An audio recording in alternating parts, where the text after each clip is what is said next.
Good morning, everyone. This is Joe Welsh from Core Restaurant Marketing, and I have with me today Chris Floyd, who's with Capital Restaurant Resources, and we're here to talk about a very important issue, especially today in the restaurant world, and that's all about staffing. Chris, good morning to you. Good morning. How are you today? I'm great, thank you. Very busy these days. Good. Nice day. Good. Chris, why don't we just start off by you talking a little bit about your company and what you do, and then we'll get into some questions we have for you. Sure. So Capital Restaurant Resources, I founded in 2004. I used to be a professional chef. We do all levels of hospitality management recruiting, and we also offer staffing solutions for hourly positions. So we're a hospitality recruiting and staffing firm, and pretty much everybody who works in the office are all industry veterans. Good. Well, let's kind of get to the heart of the issue. You know, since the pandemic, restaurants have faced a lot of difficulties, and now the challenges seem to revolve around finding and retaining employees. That's a definite problem. Let's kind of get to what you might think are the root causes of the problem, because I'm reading all kinds of things out there, and let's just get your viewpoint. Right. Well, I don't think that there's any one cause. I think that it's a combination of things. The popular whipping post is unemployment benefits, and people are saying, well, people aren't coming back to work because they're being paid too much to stay at home. There's some truth to that, but I think there are also many other reasons. A big one, I think, is childcare. I've talked to many people who would like to come back to work, but they have, their kids aren't in school, and so they have no childcare solutions. That's a big one. Legitimate healthcare concerns. A lot of people have left the industry for different industries, gone back and pursued degrees they never finished. And then there's this last thing, and I heard the statistic the other day that we're also at a peak. People are quitting their jobs right now at a faster rate than ever. So there's a certain amount of trust that needs to be rebuilt within the industry, I think. Because it was such a difficult time for employers to navigate, there was shut down, bring people back for PPP, shut down again, open partially, we're going to cut your salary, but we're going to bring you back. And, there was a lot of back and forth. And some people feel really jerked around by that, in my conversations with candidates.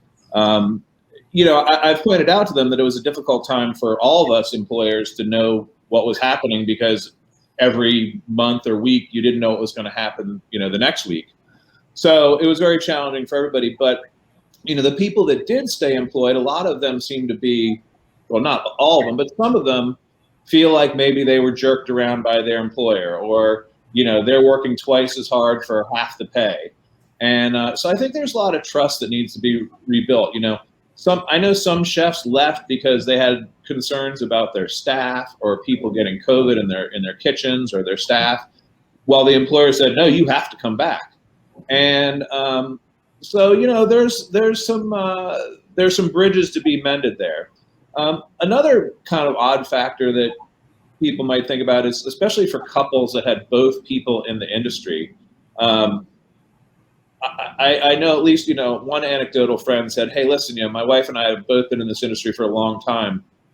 We can't do this anymore. It's too risky if we both lose our jobs, So he's like, I have an MBA. I'm going to go be a banker, So I don't think he wants to be a banker, but he's like, well, it seems safer. So yeah, there's all those reasons why people are not coming back and or have left.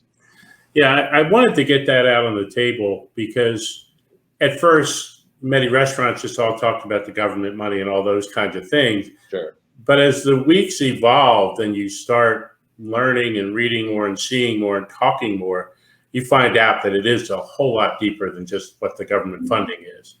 Absolutely. And it runs really across every industry. Right. People are just reevaluating their state of life, what they need to do, what they want to do, and it's kind of going from there. But now we're here. It's June. I'm on vacation. I know you're going on vacation soon. Excuse me. Do you see the end of the summer months any loosening up of finding people? Well, yes. And also you hit on sort of one last point. You're going on vacation. It's summertime. People have been cooped up for 15 months not able to go on to travel, not able to go on trips. And a lot of people, even though they may have been only collecting unemployment or making far less money, they're sitting on some cash right now because, they haven't been spending any money. And, our family is the same way. Like, we took a big hit, but we didn't spend any money. We didn't go anywhere. We didn't go out. We didn't travel. So I think that in addition to, people maybe being reticent to come back to work, look, if you're a 20 to 30 something that's been cooped up all year and you've got some cash in the bank and you know that you can come back in September and still get a job, why wouldn't you go to the beach for the rest of the summer? In fact, I had an executive chef turn down an $85,000 chef offer because they wanted him to start July 15th and he didn't want to start until August 15th because he wanted to go to the Outer Banks for 6 weeks. As you point out, I think people have had time to evaluate their lives and they're saying, hey, you only live once. When am I going to get to do this again? I'm going to go do it. I'll be able to find a job. And the employees really have the power right now because it's an employee market. So they know that they can get jobs. And so they're not too worried about it. It makes it all the tougher for people trying to hire people. Now, do I think it'll ease up by the end of summer? Yes, because one, school will start. And so anybody who had childcare issues, those hopefully will be ameliorated in some manner. I also think, the people who decide to take the summer off, they're going to have to come back at some point. And you have the unemployment benefits ending, I think, in most states in July and August. So I think there will be a return to normal. And also, as school restarts and business goes back to work, a lot of downtown office spaces will start to get filled, and those businesses will start to come back online as well. Employers are in a tricky position. They know that they need to hire people, and some of them, are way behind the 8 ball, but they also still aren't necessarily doing the same kind of numbers they did in 2019. So it's sort of, they're building the plane as they're flying it, so to speak. Okay.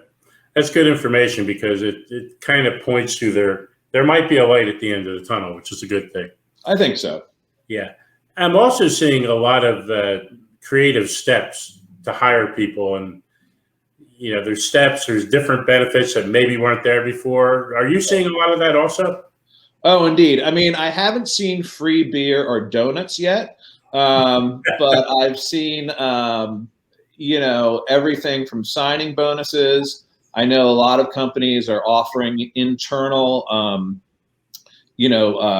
commissions for people who bring on friends. So I think having referral bonuses internally is a great strategy for companies. And I know a lot of people are doing that. Everything I've heard from, $100 to even $1,000. So there are signing bonuses. But, as we were sort of saying, I don't think it's all about the money. I think that this is a reckoning for the restaurant industry and that they're going to have to be a little bit more flexible and offer more sort of quality of life perks to their employees to bring people back. Because, I mean, the industry, is really fun and exhilarating if you love doing it and you love hospitality. I did it for a long time and loved working in kitchens. And so I think it can be a really fun business. But I think businesses could do a lot to take out some of the pain points that, really, I think, drag people down. I mean, we all know that there's, these are 50 to 60 hour work weeks typically for the industry, for management. That's fine, but make sure people are getting vacation time. Make sure they're getting a long weekend here and there. Make sure they're taking care of it. I've been talking to restaurant owners who are currently, especially in kind of smaller restaurants, that are currently only open Wednesday through Sunday, partially because they're just getting reopened and they don't have enough staff. But I had one chef tell me the other day, he said, I don't think we're ever going to open again on Monday and Tuesday. We're doing great business Wednesday through Sunday. If I don't have to cover 7 days, then I just have, himself, the executive chef, a sous chef, a general manager, and a floor manager. You don't need to hire a whole nother set of managers just to cover those shifts. and everybody knows they're going to have off Monday, Tuesday. So from a staffing standpoint, that's a much easier model for a restaurant to do. Now I know, like, people downtown are paying big rents and want to try to maximize their profits. But I think you have to ask yourself, well, how much business are we really doing on those off days, whether it be Sunday, Monday, or Monday, Tuesday, depending on your location. So I think looking at the models, do you need to be open until 1 a.m? Because people, then they miss the metro and they're there in the restaurant really late. So, restaurants might consider, maybe closing at 11 isn't okay, or, 9 or 10 on the weekdays. So I think there's a lot of pain points that restaurants could do better to make their employees' lives a little bit better. And it's those little things, I feel like, that go a long way.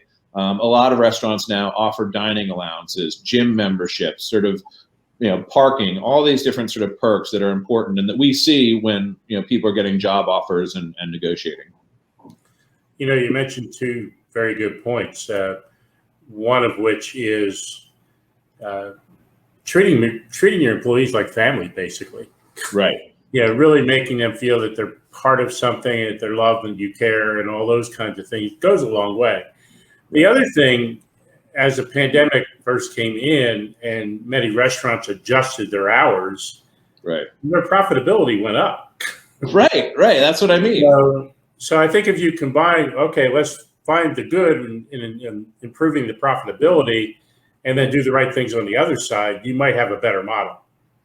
Well, indeed. And I think that, like we were saying, if you're not busy on those days and then you don't have to pay, 1 or 2 more salaries to cover those shifts, it just makes it a much better deal. And when you take all that money out, how much money are you really making on those off days? What is the profitability? I mean, if you think about, fine dining, tasting menu type only restaurants that are, are at limited capacity, they book up well in advance. So they can just be open, on Wednesday through Sunday, and it's not a big deal to them. If you go to France and go to Michelin starred restaurants, a lot of them are only open Monday through Friday, which blew me away when I was there. I was like, what? They're like, yeah, you want to come here? We're open Monday through Friday. Yeah. And, so it's a different mindset. And I think that restaurateurs are seeing light and are moving to more, models that are more employee looking in terms of quality of life. Yeah. Let's talk about moving forward and the importance of training. Right. Because in many cases you've got new employees coming in, new employees doing different things. Do you see training moving more to the forefront and more people really investing in training? Yes, and I think that's really important. And coming from being a cook and a chef, we all always take great pride in being able to train people, and that's one of the things that sort of sticks with you when you can take a dishwasher and make him a prep cook and into garde manger and then a saute cook and really teach him something, and then he's making more money or she's making more money, and they stand up proud. And so I think that's very important, and I think it's a great resource for restaurants.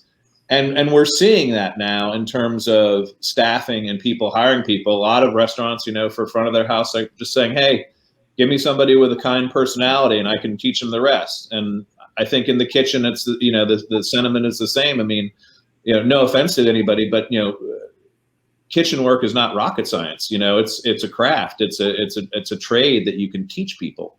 And so I think that's really important. I think, the DC government is making strides to reinvigorate their hospitality high school program. And I know RAMW is working on some training programs. And I think all of those things are really important because there are a ton of jobs out here and there's still a high rate of unemployment in the city. Okay. Long term, how do you feel the restaurant industry needs to change or should it change to compete with other industries for hiring the right people? I think it's all the things we've been talking about. Like I said, I think we're at an inflection point in the industry where the sort of, it's an employee driven market. They have the power now. They know that they can be choosy. Even though we're very busy and we're getting people in jobs, the candidates are taking their time because they want to pick the right place and they want to get the thing that's where they're going to have advancement, where they're going to have training, where they're going to, as you point out, feel loved, feel appreciated. So this sort of model of like, hey, here's a job, take it or leave it. I think restaurants have to be much more enticing in what they can offer from a monetary standpoint, from a benefit standpoint, from a continuing education standpoint, and to like, lifestyle perks like I was talking about, dining allowances, gym memberships. I've even heard of dog walkers.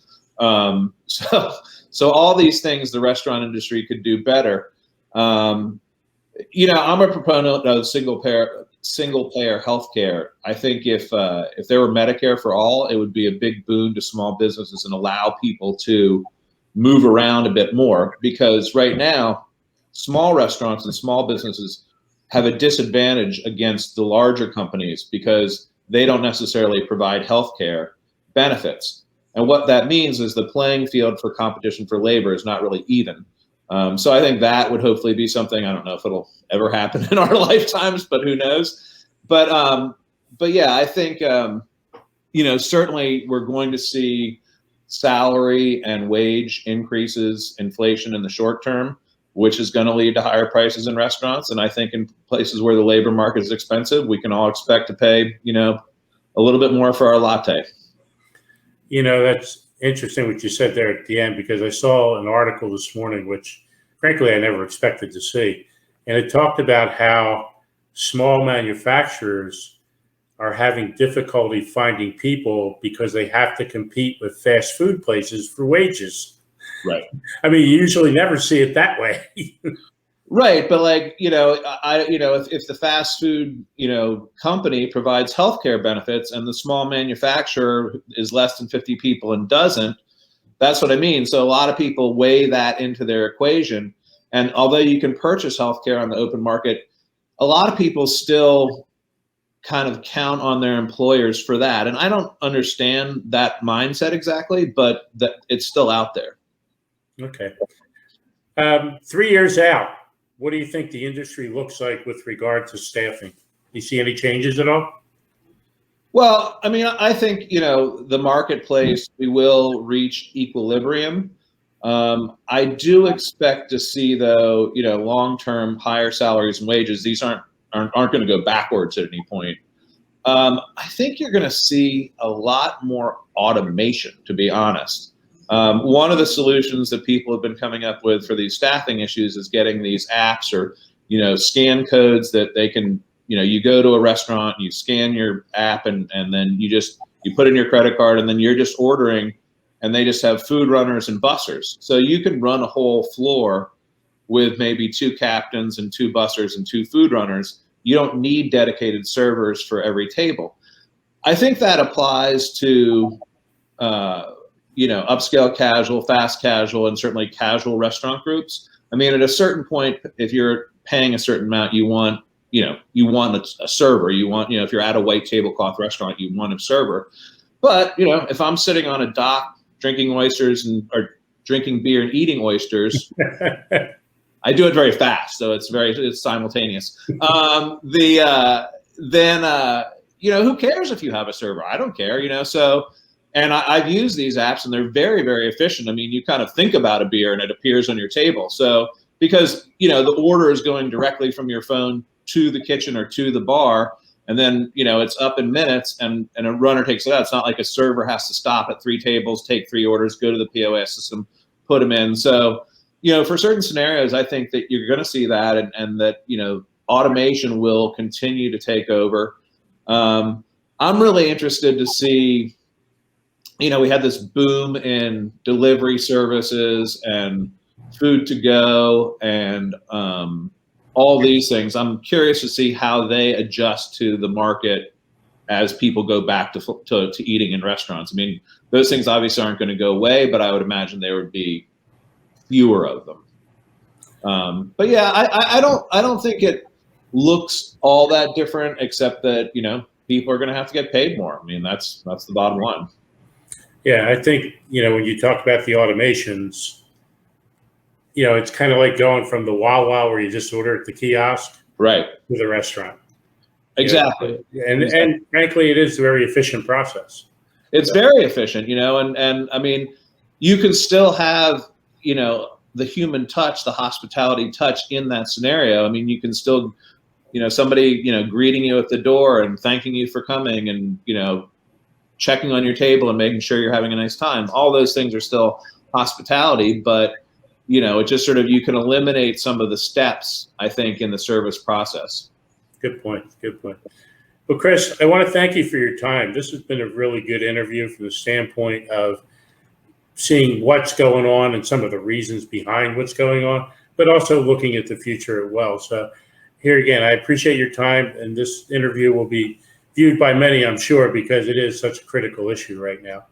Well, thank you, Joe. I appreciate your time, and I hope you have a great vacation and a lovely summer. And I think things will even out come September. It'll get better. All right. Have a great day. Thank you. Take care. Bye.